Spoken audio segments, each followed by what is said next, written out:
Dictation start होगी 5 second बाद।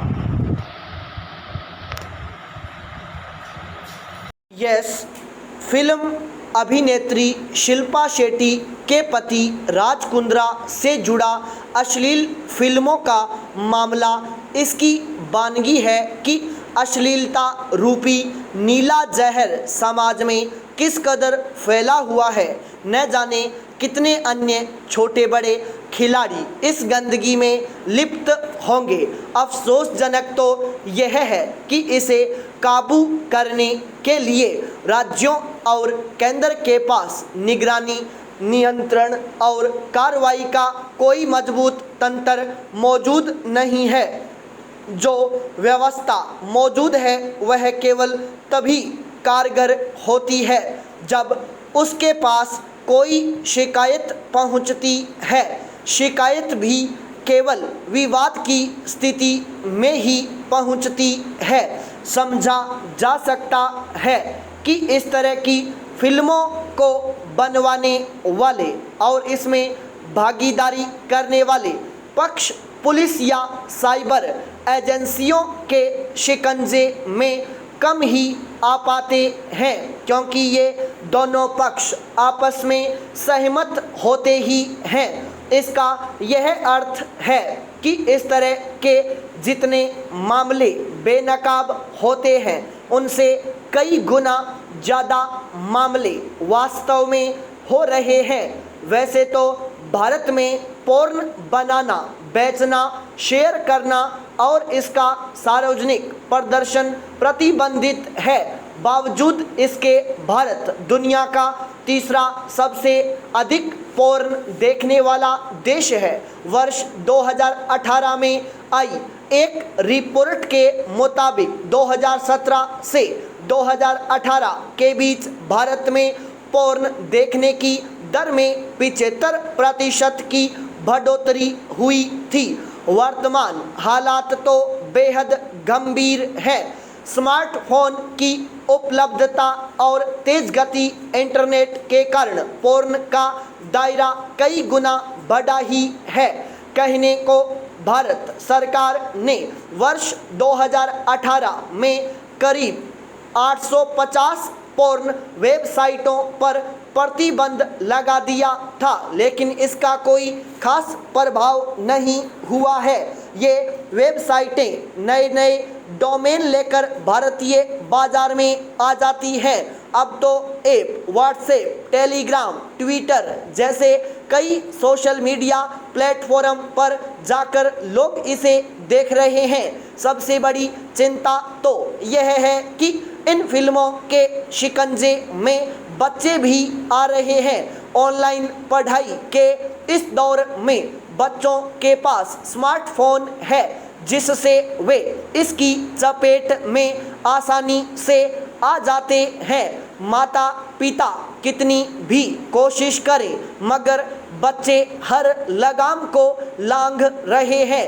तकनीक के इस अत्याधुनिक युग में इस तरह के कंटेंट को बच्चों को अच्छे संस्कार व तालीम देकर ही रोका जा सकता है। बच्चों को बताना होगा कि वे नशा मानकर इससे दूर रहें। यह सामान्य नशे से भी घातक है।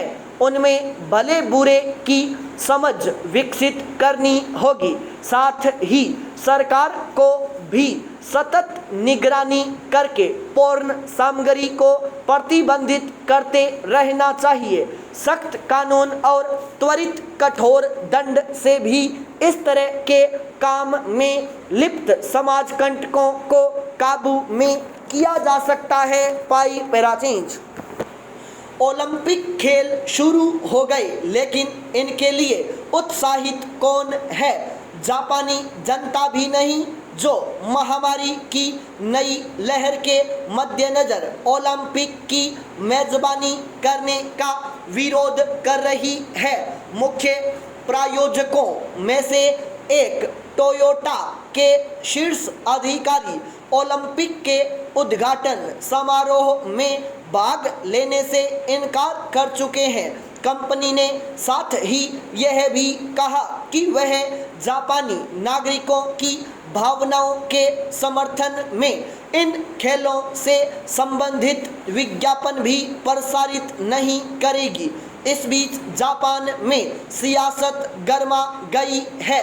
माना जा रहा था कि ओलंपिक आयोजन एशियाई आर्थिक शक्ति जापान के लिए 21वीं सदी का बेहतरीन प्रदर्शन का अवसर होगा, परंतु वैक्सीन आपूर्ति में कमी और संक्रमण के मामले बढ़ते देख लगाए गए आपातकाल के चलते जापानी प्रधानमंत्री योशिहिदे सुगा की सरकार के प्रति असंतोष बढ़ता जा रहा है। विश्व भर के खिलाड़ी पहुंचने के साथ ही संक्रमण फैलने की आशंकाओं के बीच दर्शक खेल देखने नहीं जा सकेंगे। जापानी अधिकारियों ने खेलों के दौरान 15,000 खिलाड़ियों, 70,000 अधिकारी कर्मचारियों व मीडिया कर्मियों के लिए कड़े प्रोटोकॉल सुनिश्चित किए हैं। बावजूद इसके यहाँ पहुँचे दर्जनों लोग कोरोना पॉजिटिव पाए गए हैं। कोविड-19 संबंधी जापान के शीर्ष सलाहकार शिगेरू ओमी गत माह कह चुके हैं कि महामारी से जूझ रहे देश के लिए खेलों का आयोजन सामान्य नहीं है। जाहिर है सबकी निगाहें अंतर्राष्ट्रीय ओलंपिक समिति पर है, जो यह तय कर सकता है कि खेलों को रद्द किया जाए या अरबों डॉलर का वित्तीय हित देखा जाए।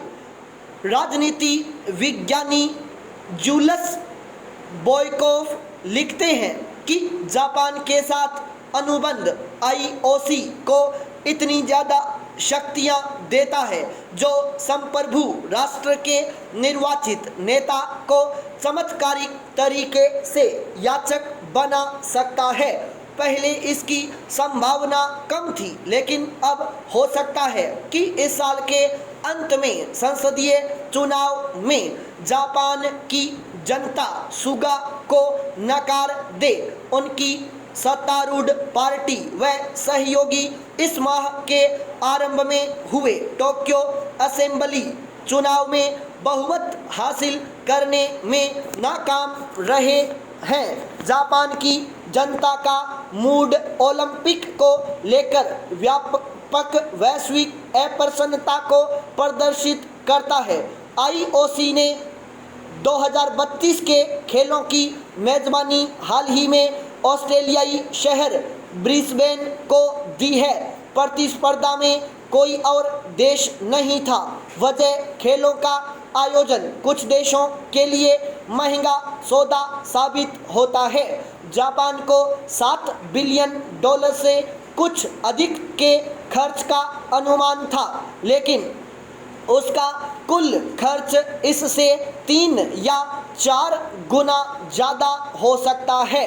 कुछ टिप्पणीकार जहां इन ग्रीष्मकालीन खेलों का आयोजन बंद करने की बात कहते हैं, वहीं कुछ का मत है कि यह आयोजन स्थायी रूप से ग्रीस में ही हो और इसके लिए ग्रीस को अंतर्राष्ट्रीय फंडिंग मुहैया कराई जानी चाहिए। यदि ऐसा होता है तो दुनिया की भागीदारी पर कोई असर नहीं पड़ेगा। पाई पैरा चेंज। पूरा देश जानता है कि ऑक्सीजन की कमी से देश भर में हजारों लोगों की मौत हुई। इसके हमने प्रमाण भी देखे हैं। माँ की गोद में जवान बेटा ऑक्सीजन की कमी से तड़प तड़प कर मर गया। ऐसे कई दिल दहलाने वाले मामले सामने आए। लोगों की मौत पर पर्दा नहीं डाला जा सकता। देश में ऑक्सीजन की कमी से एक भी मौत नहीं हुई। सरकार की तरफ से जारी यह बयान जनता को गुमराह करने वाला है। क्या विदेशों से ऑक्सीजन की आपूर्ति नहीं की गई? क्या ऑक्सीजन की आपूर्ति के लिए विशेष रेल नहीं चली? क्या रोगियों की मौतों पर कोर्ट ने फटकार नहीं लगाई थी? स्टॉप।